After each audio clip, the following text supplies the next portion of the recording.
Well, let him have it. Now! Hi, everyone. Welcome back. This film takes viewers back to one of the most desperate moments of World War II, the evacuation at Dunkirk in 1940. Instead of focusing only on large battles or famous commanders, this 1958 movie follows ordinary British soldiers trapped on the beaches, while enemy forces close in from every direction. It also spends time showing the civilians who crossed the English Channel with small boats to help bring troops home. Humanity really looked at a massive military disaster and said, perhaps this fishing boat can fix it. Somehow, it helped.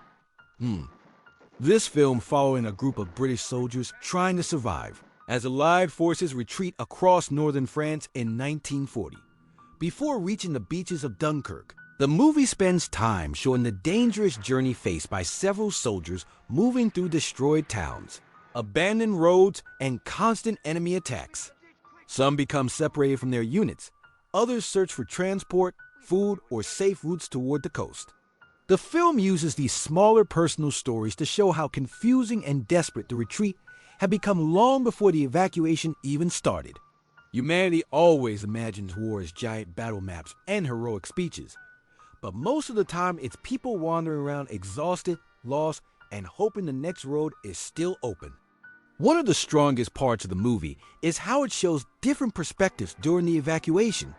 Soldiers, civilians, and naval crews all experience the crisis in different ways.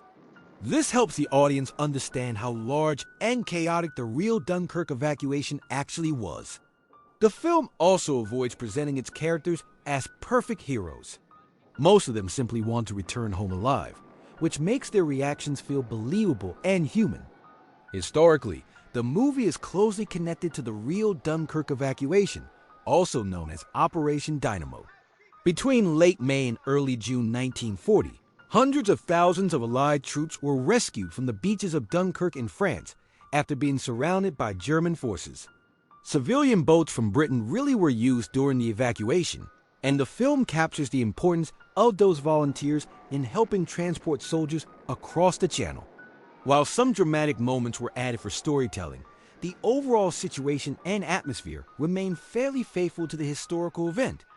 The pacing may feel slower to modern viewers, especially compared to newer war films with faster editing and larger visual effects.